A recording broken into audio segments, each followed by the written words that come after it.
Really excited to be moderating today. My name is Monica. I'm a second-year MBA student at Yale School of Management. Prior to school, I was working in the power trading sector, investing in different power trading hedge funds, some of which used AI. And so I'm excited to help these two answer a bunch of questions for me today. So we are here to talk about a huge topic in everything, it seems. You can't go anywhere without hearing something about AI, but for energy, it's posing a lot of challenges. So unprecedented challenges that we really haven't seen in the energy sector maybe ever.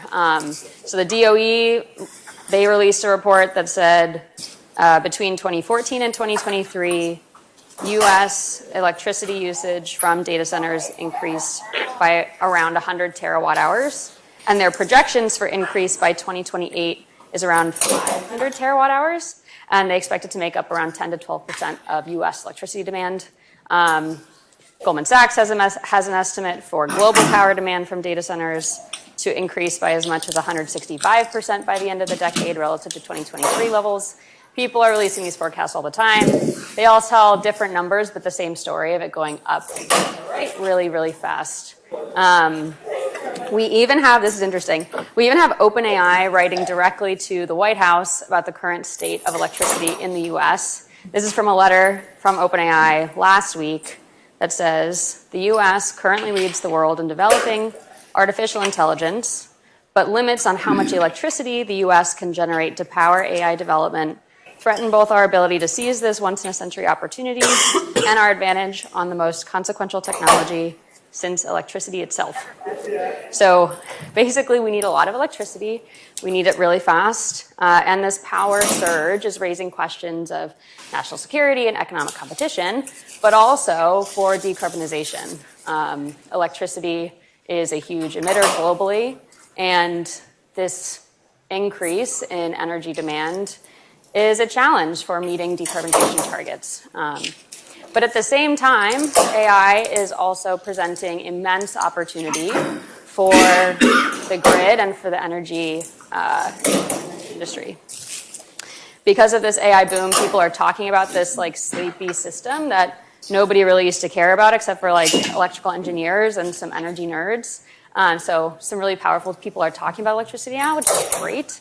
And also we have companies and entrepreneurs developing really innovative solutions to incorporate AI into the operations of the grid and the energy industry. And hopefully these solutions can help to modernize that old clunky system into one that is more flexible, more efficient, more resilient, and move us closer to the Internet of Things, electrification, and hopefully decarbonization.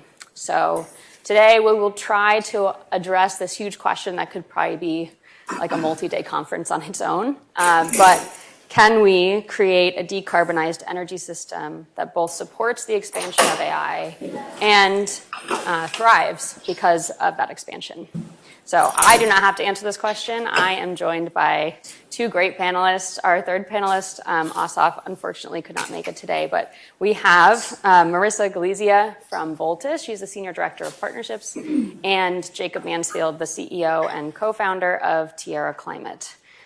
Really excited to have a discussion with you both today. It would be great to start by just having you introduce yourselves, your companies, where you sit in the grid ecosystem, because it's actually, there's a lot of different areas, even just in electricity itself, and what you do. So let's start with Marissa.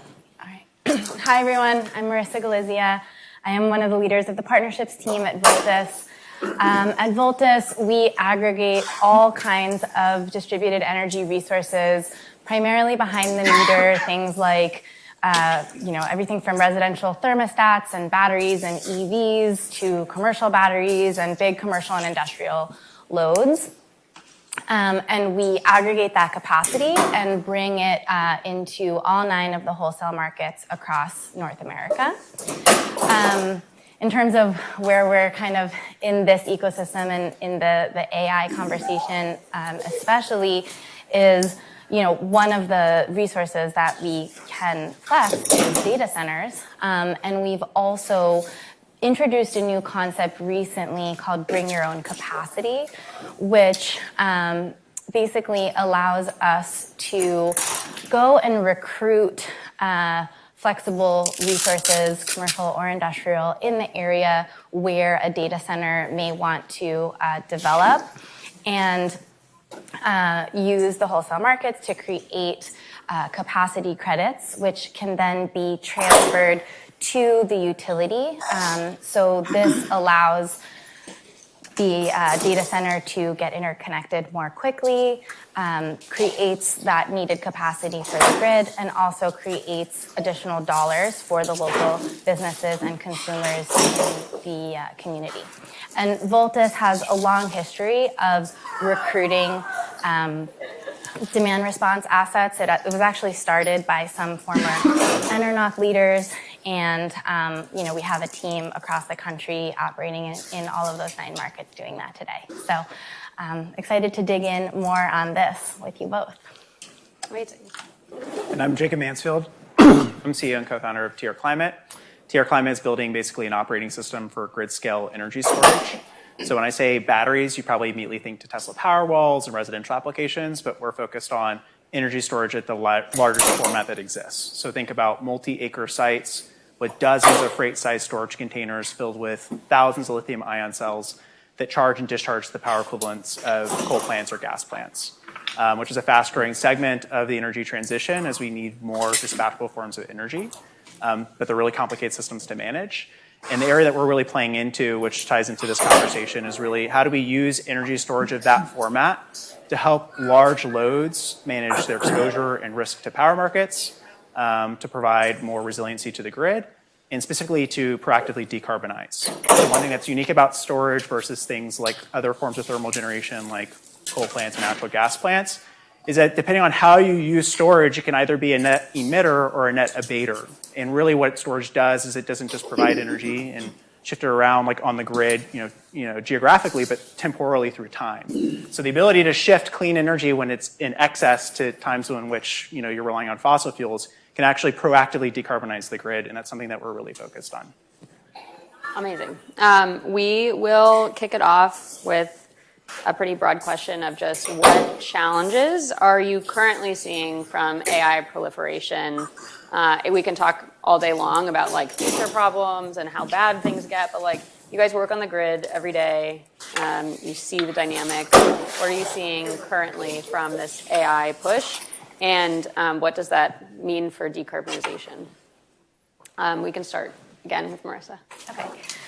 Well, yeah, one of the kind of most basic problems, I guess, is just, increasing demand and not enough supply on the grid. Often the problem is not necessarily only the generation, but the transmission and distribution, actual like poles and wires capacity to transport the electricity around.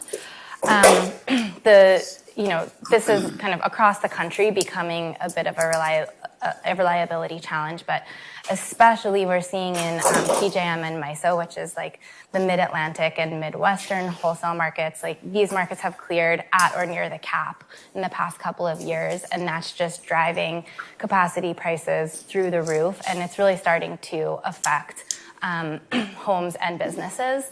And so, yeah, demand response is one of the ways that they can help get a little bit of that money back by participating in programs.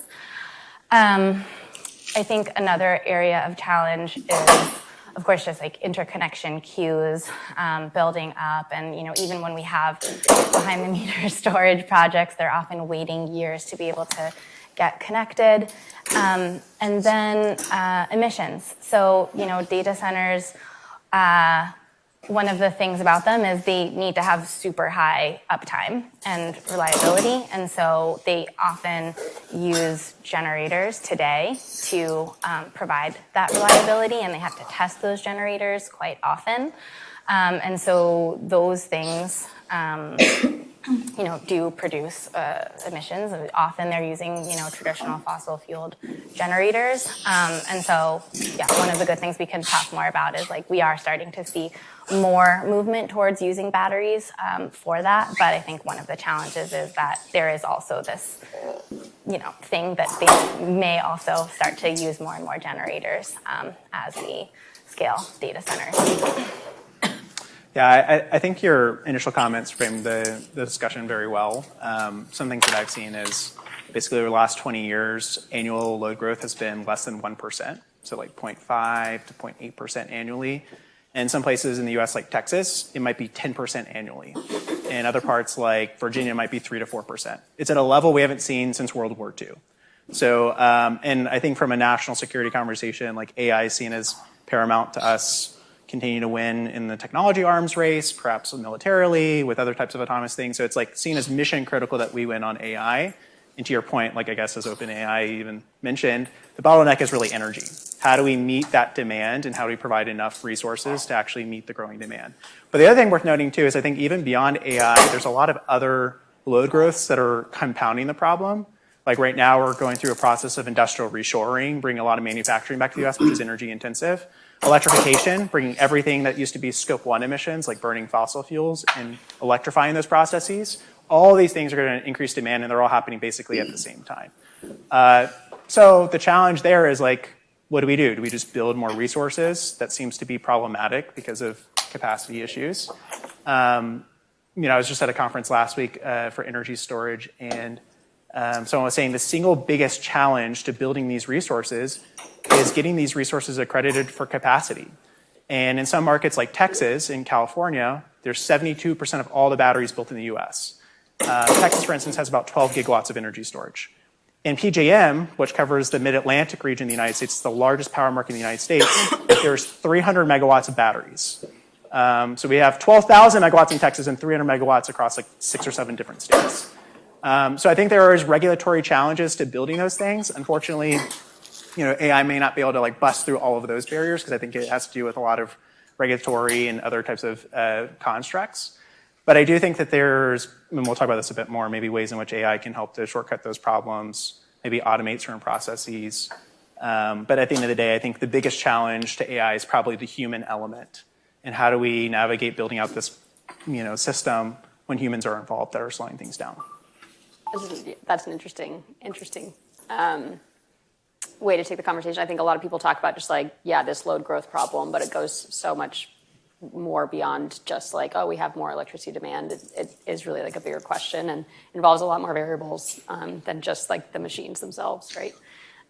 So let's flip to the other side, the more positive side of the conversation, which is AI is really cool. I mean, it provides opportunity for so many things. So what benefits are you seeing from advancements in AI and how we can incorporate that into the grid and help to promote decarbonization? So Jacob, I think you probably have, because of what Tierra Climate's doing, let's start with you and yeah. Yeah, sounds good. So for us, the way we deploy AI in our systems is really in the forecasting component. So kind of a rundown of what we do exactly. So we provide software to dispatch energy storage systems in competitive wholesale power markets. So power is kind of unique in that as a consumer, you may not think about it, but behind the switch is a wholesale market with spot prices that's constantly balancing supply and demand. And people are trading around those markets actively, trying to make money, to increase efficiency of those markets. And so where energy storage comes into play at that level, at the transmission level, is actually as a market participant, buying and selling electricity, providing different services. And so what we've built out in-house is a whole suite of forecasts where we're actually forecasting where prices will be over the next 48 hours. That actually feeds into optimization that determines a sequence of trade-offs and different services the battery provides over a period of time. And then we actually then participate in those markets and bid and offer based on different services that clear, and that determines how much money the battery makes. Two areas where we see AI really adding a lot of value. One is, I think, in terms of accuracy. It used to be that you could build linear regression models and you could use production cost models, and it took a long time to get to precise results. I think now using AI and specifically graph neural networks, we can basically create inference models that are super duper fast. We're updating them like every 5 or 15 minutes. It's giving us some sort of flexibility and agility and being able to navigate these markets that are constantly changing. So that's one thing.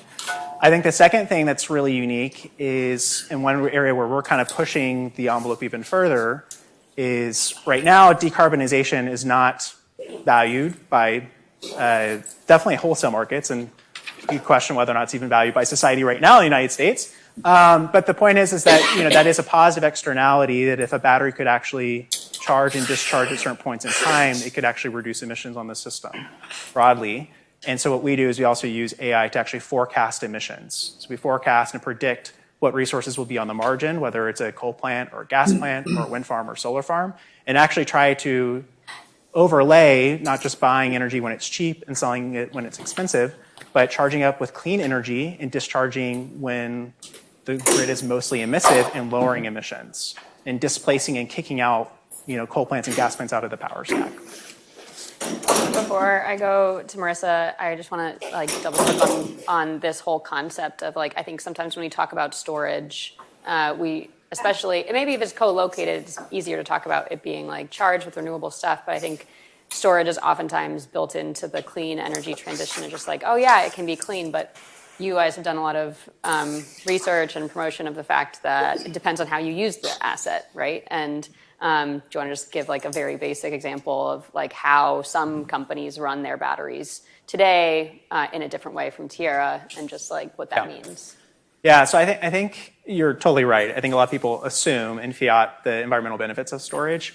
Putting aside even just embodied emissions and how we even get the thing built and all that, let's put that aside for a second. But just in the operations, people just assume it's all good for the planet. And I think the thing that we've done is a lot of analysis, and we actually lead on a lot of standard bodies on this, of how you quantify the emissions impact of storage. And I think the biggest thing that can cause batteries to be an emitter is they actually are a net load on the system. So they're not 100% efficient. You put energy in, you don't get 100% out. You get probably 90% max, and it gets worse year over year. And long duration technologies are even worse. They're 60% efficient. So you lose a third or 40% of the energy that goes into the system. So at that level, it really then matters what you charge off of. If you're charging off of coal plants and gas plants and you're consuming 10% to 40% of that energy, now you have a carbon footprint. And now you got to displace something even more emissive. And so it really matters on being able to provide the right signals to your models that inform how the battery operates, such that you're still trying to make as much money as you can in these competitive markets. But now we're overlaying this other thing, which is impact driven. How do we use this storage system to actually proactively decarbonize the grid? Awesome. And then Marissa, do you have comments on what you're seeing at Voltus, how AI can be beneficial and maybe introduced into problems that there aren't solutions yet for AI or anything of that nature? Yeah, I think just building on that, Voltus also, we focus on a different scale of battery, more behind the meter C&I.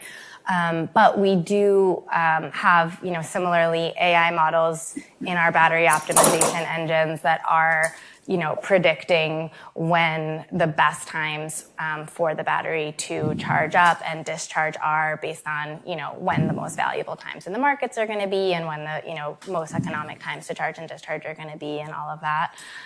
So that's definitely an area where I think AI can have a huge impact, and we're seeing that as well. We also, so on the Voltus platform, we have over 7 gigawatts of load across all different kinds of assets, and we're getting dispatched daily in some kind of program somewhere. One of the things that, and those are in capacity programs, energy programs, ancillary services programs, and even a carbon response program, which allows our customers to dispatch when carbon intensity is higher on the grid and get paid for that. So we have a variety of different kinds of programs. And we have what we call the Voltlet, which is a real-time energy measuring device that goes onto the meter of our larger customers, and it gives us a real-time energy feed, or we can also get that from APIs. And we use AI to monitor that real-time energy data, and we can use that to know when to bid into the market and when the markets and when not to, and we can adjust that in real time, especially in the ancillary services markets. So that really allows us to maximize how much capacity we're able to bring into those markets and also maximize the earnings for our customers that are participating. So, there might be a schedule, but sometimes a load might go offline when, off schedule. And by monitoring it, we can make sure that we always have the most accurate information. So amazing. And it would have been great to get Asaf here today because he's also at Kraken. They spun out of Octopus Energy, which is a utility, and they're doing some really interesting things around implementing AI in utility operations. So trying to make field work more efficient, trying to make interactions with consumers and their services just better and more enhanced, and also monitoring this residential flexibility of distributed resources and things like that. So very cool. I have one more question. We'll see, I want to remind people, if you do have questions, please submit them through the app. If there aren't enough questions, I'll just pepper you guys with questions. But please submit them through the app under our panel. And then my final question for now is, given these trade-offs, right, the challenges, the opportunities, how can we, as people working on the grid system right now and facing these problems, it's a really important time for the grid and how we make choices on how to build the grid of the future. How can we ensure that AI ends up being a net benefit? What kinds of things do we need to keep in mind going forward? So, you want to take it off? Okay. I think that one of the biggest things is just the innovation that it's driving. Like you were saying, this unprecedented need, that typically drives innovation. And I think we're seeing that, whether it's, the presentation we heard yesterday from Fervo and how they're getting geothermal into the market faster than ever, or Google building a first of its kind CCS gas-fired plant. These are cool things that wouldn't have otherwise maybe come to market as quickly as they are. And then, of course, I think, so I joined Voltus about 2 years ago. I was coming from ChargePoint, where I was already seeing electric capacity kind of slow down EV charging infrastructure. And that was what kind of drove me to Voltus. But at that time, people weren't really talking about VPPs nearly as much as they are now. In the past 2 years, this growth and the demand from data centers has made VPPs, such a hot topic. And now everybody is thinking about and innovating on demand response and how we can get the most leverage out of our existing resources. And I think just that, focus is awesome. And, VPPs are great because they're efficient and, they have a lot of capacity, right? RMI just published a report saying that by 2030, 20% of electricity demand could be provided by VPPs, and that could meet 100% of the forecasted load growth from data centers, which is incredible. But the other benefit of VPPs is that it just makes our grid more flexible and resilient to be able to be ready for intermittent resources like wind and solar better than we were before, because it can flex, it's modular, it can work at various levels, the transmission level, the distribution level, and so that flexibility, I think, will have a lot of benefits to us long term as well.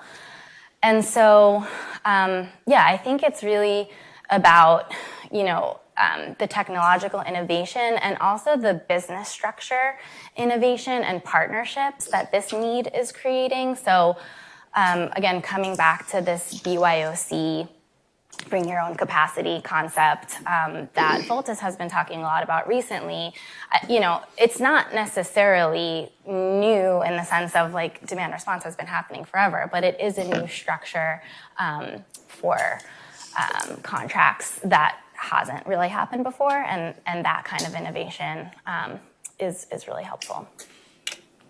Yeah, I would just add, I think you already touched on it, but it has enabled a lot of technologies to be moved forward in time in terms of deployment, like a natural gas plant with carbon capture and sequestration. Like, would that have happened like in the next couple of years? I mean, I don't know, but like now it is, because there's desperation and need for, well, we need generation. Maybe natural gas is the only option, and now we also want to like mitigate the negative consequences of natural gas by doing CCUS. So that's incredible. I think, what is it, the phrase, like necessity is the mother of all innovation. Like there's an element in which like we are trying to wring everything we can out of the system. And when you look at basically on a global scale, like 70% of all the solar that's been deployed in the world has happened in China.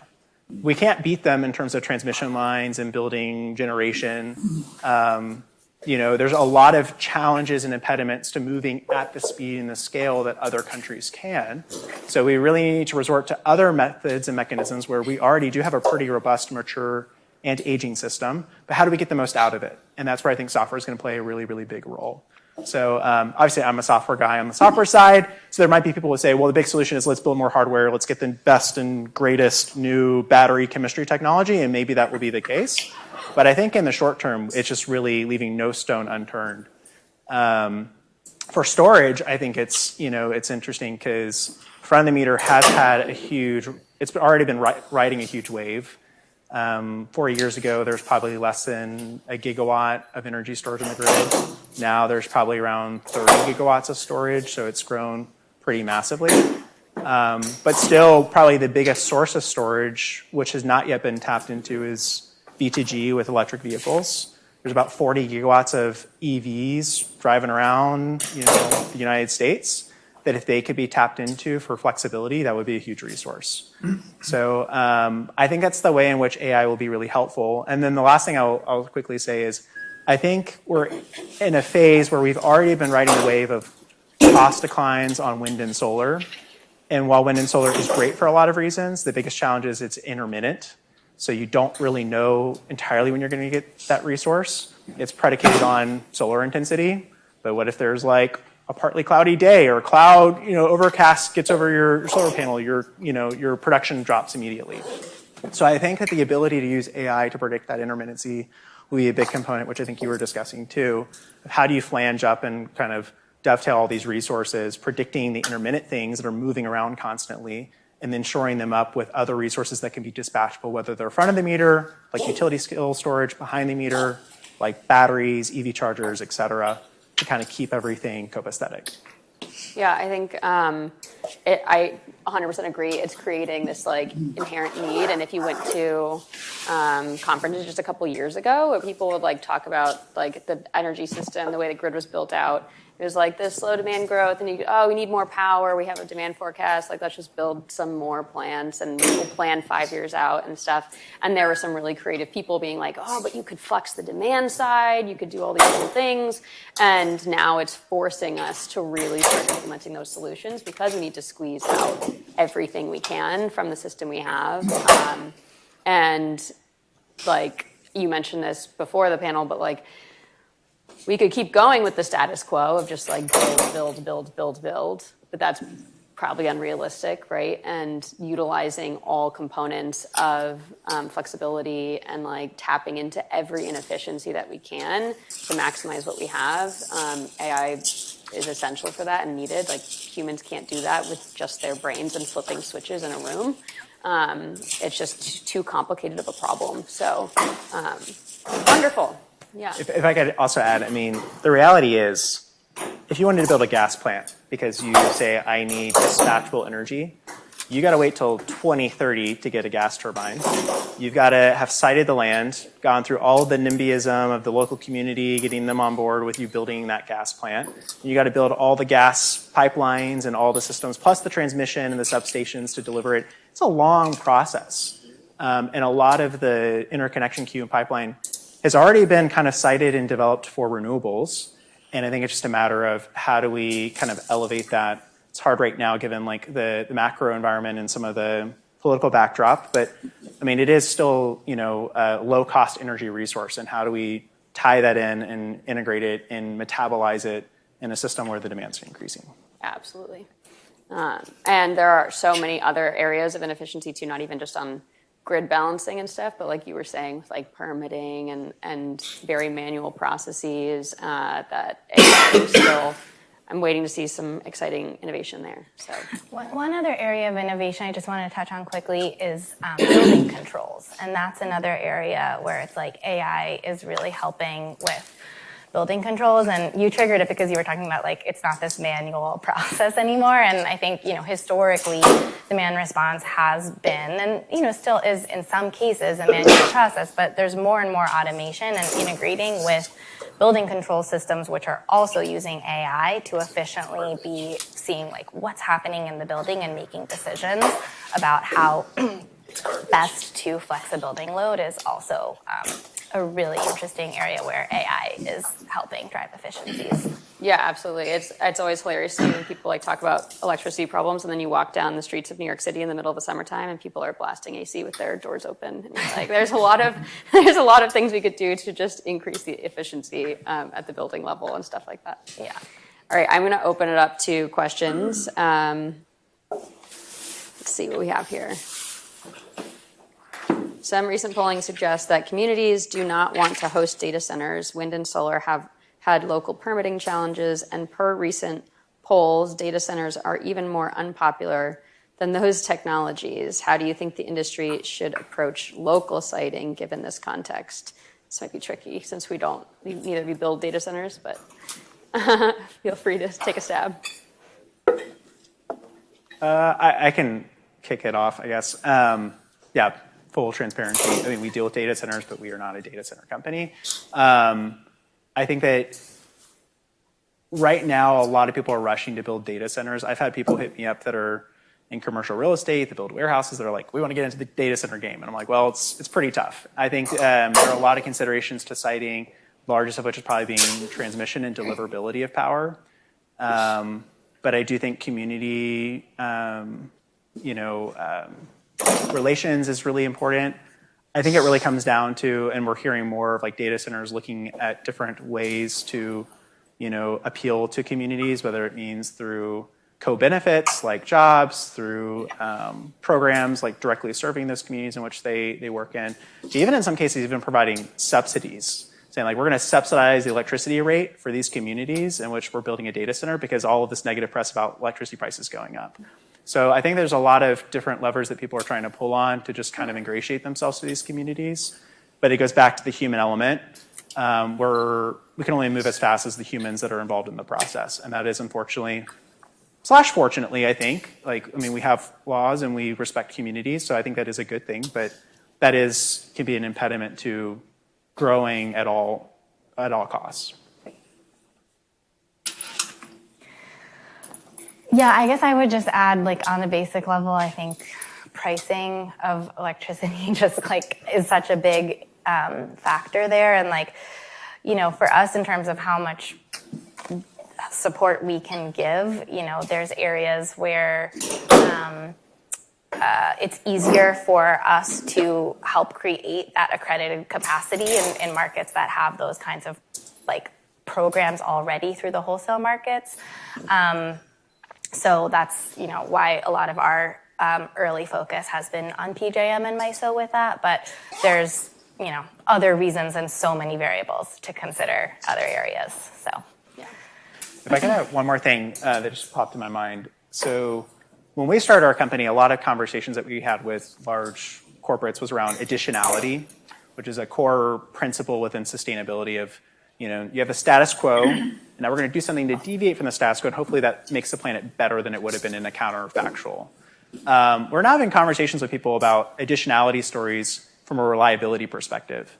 And so I think there's a lot of companies that are thinking about how do I undertake certain projects like energy storage, both for managing costs and power market risk and for capacity. But I want a really good story of saying I brought all these projects to the grid. I made sure that the grid didn't have a blackout. All these resources are helping everyone. And it's kind of a collective good that everyone gets to benefit in. It's not like the data centers, by putting front of the meter storage, accrue all the exclusive benefits of it. It's shared across the entire grid. So I think that that's something that we're also seeing as a way for these companies to sort of ingratiate themselves towards the communities and the grids in which they're looking to bring larger loads to and add stress to the existing problem. Yeah, I actually, on that, I saw something interesting. It's also possible that putting in a data center and increasing the load in an area can actually help bring down the costs for people, because sometimes if the costs are driven by like transmission and capacity constraints, then it's like you have more load to share that those kilowatt hours across if you bring in a really large load. So I think in Georgia, in like Douglas County, there's a Google data center that just went in that actually is allowing them to fix the price for 3 years for those people. So it is true that like it's really depending on what is the specific problem on the grid that determines like if it's a good spot or not, and then what specific solutions you can bring. Like, there's also discussion about, you mentioned subsidies, but also like, could these data centers fund home electrification technologies like thermostats or batteries to local area residents? And then that helps, improve their homes, start thinking about the homes as like a part of the grid and a grid resource in itself. And that's, that's a concept that we're really interested in supporting as well.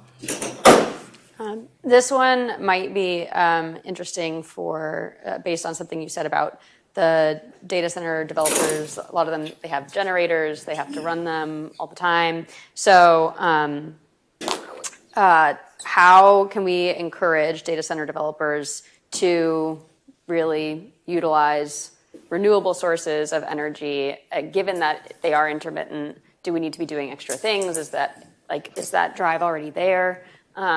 Using gas versus, like, what kinds of technologies should we be encouraging them to support in their build-up? Well, I think batteries are, it's just really helpful there. Like, the more you flex a resource, the better the LCA or the life cycle assessment looks when you're considering a battery versus a generator. So, yeah, I think generators will still have a place in terms of, providing that flexibility for the grid and for these data centers. But I do think, encouraging batteries as backup will be helpful. I'll push back on the question a little bit. I think a lot of data center companies are looking to use renewable resources. I think there's been a lot of pressure because of the fact that, basically for the last 10 plus years, it goes back even to, ESG and emissions accounting. There's this kind of like a nested doll situation of like my scope 2 emissions or my customer's scope 3 emissions. So there's the whole supply chain element in which, like, I'm a data center and I'm leasing space for servers to Salesforce or Meta or Microsoft or maybe, a variety of different companies that care about sustainability. They're putting the pressure on me to make sure I'm procuring renewable resources. So just a level set, I think that is already part of the conversation. The challenge is now, like, we're growing at breakneck speeds where we're seeing things like Meta's announcing doing a deal with Entergy where they're bringing a massive data center and there's not enough batteries or not enough renewable resources, so they're going to rely on gas plants. And that's obviously less than ideal, given, their ambitions to also be decarbonized. One thing I will say is that right now we're at a very interesting moment. It's something that we're actually really involved in, which is those sustainability standards are being revised for the first time in a decade. And the way that we even think about being decarbonized is changing from, used to be able to procure your renewable energy and on an annual basis just kind of line it up and say, yep, I'm 100% renewable, clean energy powered. And now we're moving towards hourly matching, meaning that hour for hour, you have to actually line up your load with your renewable resources and be able to say, do I actually have enough renewable resources to meet me at hour ending 9 o'clock? Or am I trying to claim that I have enough solar for the entire day? We play a big role in that in terms of using storage to shift energy around to meet temporally times of day when people are consuming energy.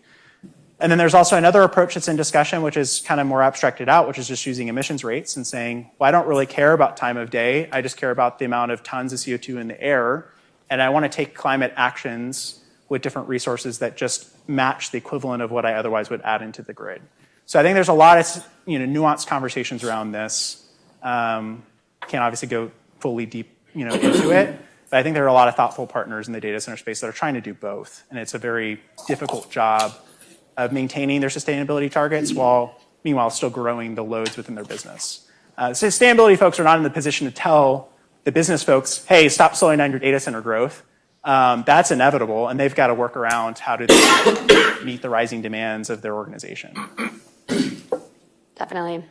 This is a big question that I have, and someone in the audience, some people have. There is a lot of talk about AI being in a bubble. So I guess the first question is like, do you think that there is a bubble, or are these forecasts kind of, you believe that they will happen? And then if the bubble bursts, like what does that mean for who floats the bill for build out, or supply capacity investments that may no longer be needed? Like what would the consequences be if there is this bubble that suddenly gets burst for whatever reason? As I kind of said earlier, fortunately, I don't think all the load growth is just data centers. I think it's buttressed by a lot of other converging trends, like, we're wanting to manufacture everything in America, and, all these things, and people are bringing manufacturing to the US. It's electrification. It's multi-pronged than just data centers. So I don't think the problem is going to just go away if data center load forecasts get cut in half or even cut down to a third. I think we're still going to have probably some load growth challenges. That being said, do I think AI is a bubble? I mean, I think that the big challenge is like, there's a lot of we need to win these categories, but it's unclear what the moats are for defensibility. I think a lot of folks have competing fundamental models, but it really comes down to how much mental space do these people reside or have in terms of customers. I use ChatGPT. I don't really use Grok or use Gemini or any of the other ones. But I mean, do they have equivalent capabilities? Probably. So I don't know the extent to which this will be monetized. And then that cascades down to you're spending hundreds of billions of dollars on CapEx. Are you going to get the return in terms of those service offerings going forward to justify the investment that we're making in the here and the now? I don't know. Yeah, I agree with the sentiment that, it may be that the forecasts are overblown right now, but there's still a huge growth in demand, and we're still very far from where we need to be. So, so much of the work that is happening right now is needed. And I think, again, it's agree that it's not just data center load growth, it's electrification of homes and cars and everything. And I think as long as, to the question of what happens if the bubble bursts, I think that's one of the values of using flexible resources that, we have available today, because then you're not making a bunch of investment that, could go stranded in the event of any kind of, efficiencies gained and reduction of demand. But also the innovation around renewables and geothermal and CCS and all of that stuff. That's all stuff we need anyway, and we have so much room to, if we can expand our storage and our renewables and clean resources, that, then if we have it, we can start maybe winding down some of the fossil fuel generation that we have. So it could really still be a win-win. Yeah, 100%. And that doesn't even, the fossil fuels one thing, also just really outdated infrastructure. So it's if we overbuild, if we do, maybe we could start to take down the things that probably should have been taken down already and are still running and still operating on the grid. So interesting question. And we don't have an AI PhD expert with us here today, but there's this tug and pull of innovation. It's we need energy innovation. We need innovation within the energy sector, but it's also this constraint on the AI side. It's people are going to have to get more creative. You can't just suddenly use ChatGPT for everything. If the system gets overloaded, we'll have to be more creative how we train the models, how the models are built. how we're pricing the models for consumers, because right now the status quo is maybe not the future that we can sustain. It's easy to kind of abstract these things in an ivory tower, but on a consumer level, I read a study from MIT that said the average prompt for ChatGPT consumes the energy equivalent of running a microwave for a minute, or it's a minute and a half. So it's kind of a lot of energy when I put it in that perspective. I mean, it's not like turning on a light bulb. It's okay. So I think from that perspective, I think it does make me second guess how intrinsically tied am I to using this all the time for all of the work that I do versus limiting that. It's an interesting point, though, because then it comes down to some of these age-old questions about efficiency and how you should think about your lifestyle and with regards to energy use. And is that going to be something that we start thinking about? I need to use my AI really efficiently. There's that side of it, of course, valid, interesting future potential. But there's also just how are the developers of AI going to make it more efficient, and how do we, and they're obviously feeling that pressure right now. So just like any technology gets more energy efficient over time, I do expect eventually AI will as well. This is an interesting one around security. I don't know if we'll be able to touch on exactly this question, but we can certainly touch on the consequences of security in AI. But any ideas on how to maintain data security and privacy during this mass AI expansion, especially as we begin to monitor household electricity production and consumption? And what does AI being implemented into the grid mean for security? That's a great question. It's a hard one. It's a hard one. I don't know if we have the answers yet. Yeah, I don't feel like I'm an expert on that, on AI and security. I'm going to not answer the question, but take it in a slightly different direction, which is I think AI is really useful for certain applications and not for others. So for at least when we deploy utility scale assets into the grid, we're not using AI for the decision making. We're using a different discipline. We're using convex optimization. We have certain constraints that reflect market rules and the physical limitations of batteries. AI is providing inferences, and it's like a crystal ball that's predicting the conditions on the grid. So it's an input into a model that has a bunch of guardrails and is really trying to automate decision making in a timely fashion, but has a lot of rigidity to it in certain ways. And so it's not like I think AI is going to be making all these decisions willy-nilly, which is a bit different than I think the question was getting at, which is use of data, training and models, and all those sorts of things. For us, we use publicly available data, so that's not as much of a risk for what we do.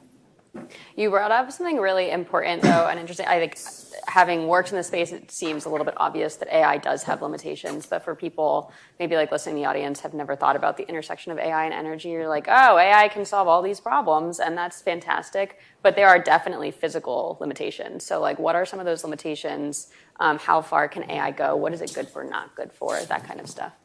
Yeah, I mean, so as I was just saying, when you're trading in power markets, there's a game theory element, but there's also consistently evaluating trade-offs and different opportunities, especially when I'm using, let's say, a battery can participate in half a dozen different things at any given moment in time. It's sequencing those activities, it's evaluating the trade-offs, and it's trying to optimize for the optimal value across the entire period of time.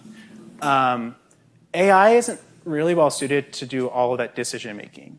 It's really for us when we use graph neural networks and stuff, it's training based off of patterns that it's seeing, and it's trying to make inferences. But it's fundamentally different than the decision-making component, which is where we're bringing in other types of models.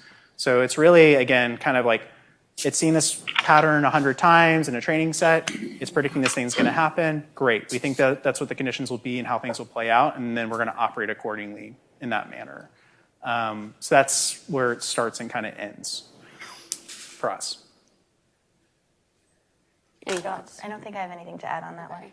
Yeah, I feel one interesting thing I saw in my prior work was just exactly that. The energy electricity system is requires a really interesting application of AI because it only goes so far. You are dealing with a physical system that you're trying to optimize. It's not just these digital decisions or like advertisements or like something that is much more, it has, if it goes wrong or if it predicts something that's out of scale, like the consequences are maybe like a little bit smaller. It's not tied to this physical system that could literally shut down. So it is a complicated area where you have to tie in those physical models and like different kinds of science-based things on top of AI. Sorry, can I double click on that question? Maybe to specify, let's say, generative AI. So it was actually in my question on, are you using generative AI to think about like what the rules of the game should be in the future, or even how you design your systems so that they are, let's say, 5 years from now when market conditions are different that way? So not for the real time. I understand what you're talking about is more like machine learning, or really like kind of strategy almost, kind of like that. Yeah. I can respond to that. I mean, I think that AI will play a role in even Gen AI of being a co-pilot, not an autopilot. So some of the ways that we think about this is like, in my prior role, I worked on a trading floor, and you have a bunch of different people doing various different roles. You have a bunch of traders trading different terms through the forward market. You have fundamental analysts, you have quants, you have all these different people doing different things. There are probably a lot of things where like it can synthesize information, and we're even evaluating this like basically like a fundies analyst, which is basically like an AI agent that's like evaluating market conditions and trying to explain what happened in the market and why the battery did what it did. Or a quant AI agent that's evaluating like what kind of changes should we make to our models based on backcasted performance and where we think future performance will be, and recommended changes to strategy. So I think it could be used for those things, but it's never going to, I think, supplant the risk management aspect of a human that needs to be in the loop. It's going to be a co-pilot, not an autopilot. On that note, there's probably some people in the audience who are like, it's maybe younger in their career and want to be in the energy sector. What are your tips for being on top of this clashing of like AI? How do you stay relevant in the energy space with AI? Any advice there? Well, I feel, in terms of the like intersection of the energy space and AI, there's just like a ton of conversation going on about it, in Utility Dive and Canary Media and all of the energy podcasts. So I think, that would be like just the first recommendation.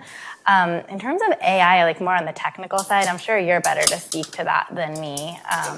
Just in terms of like, if you're actually wanting to get more into the tech side of it.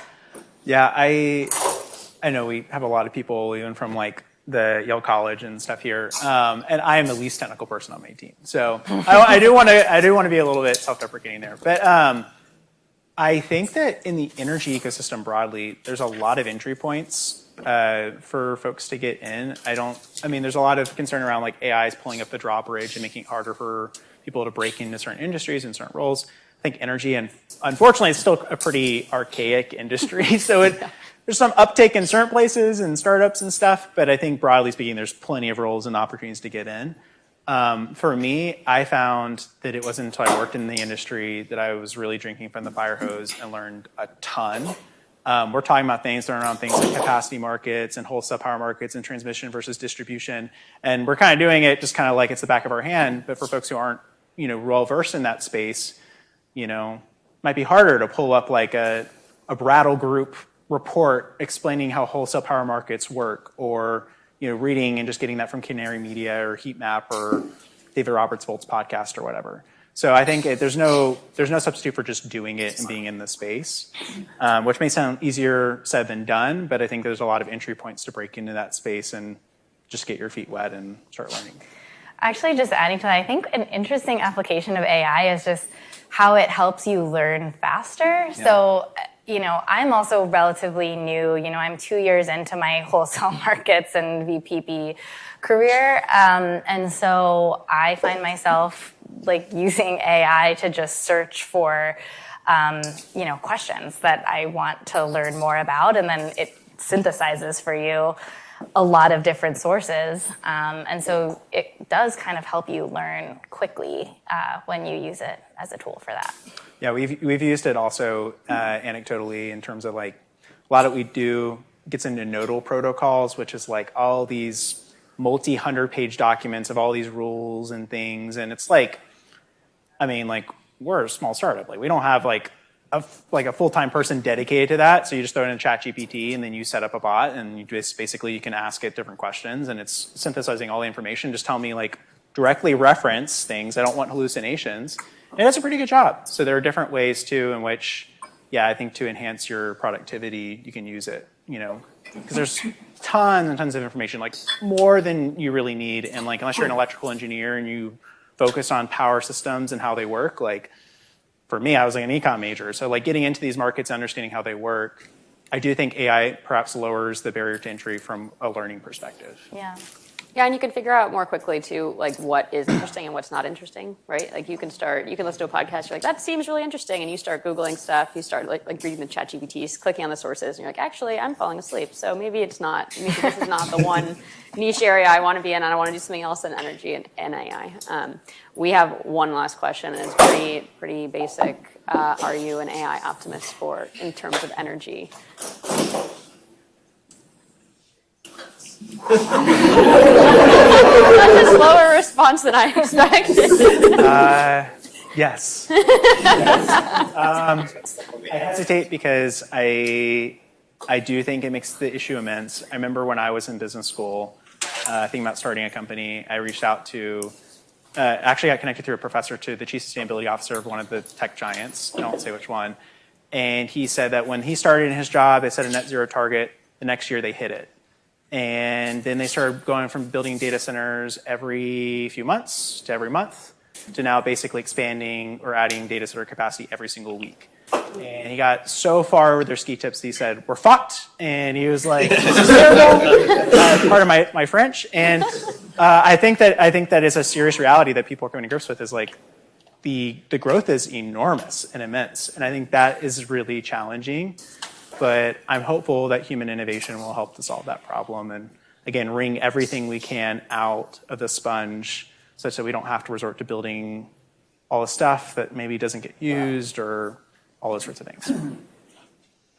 Yeah, I think it's a big, daunting question. That's why you saw us both kind of pause. But I will say that I actually think I'm more optimistic than ever, just being here these past 2 days and seeing some of the presentations and discussions yesterday and actually pulling up to prepare for this talk and not just be in sort of my nitty-gritty, solving the problems and working on the work of it every day, but kind of pulling up and seeing yeah, there actually are all of these good trends happening and discussions happening as a result of data centers and AI growth. And so, yeah, I think there is reason to be optimistic. Yeah, and there's clearly a lot of people interested in it. And if done mindfully, I hope we can get there. But thank you guys for joining us today.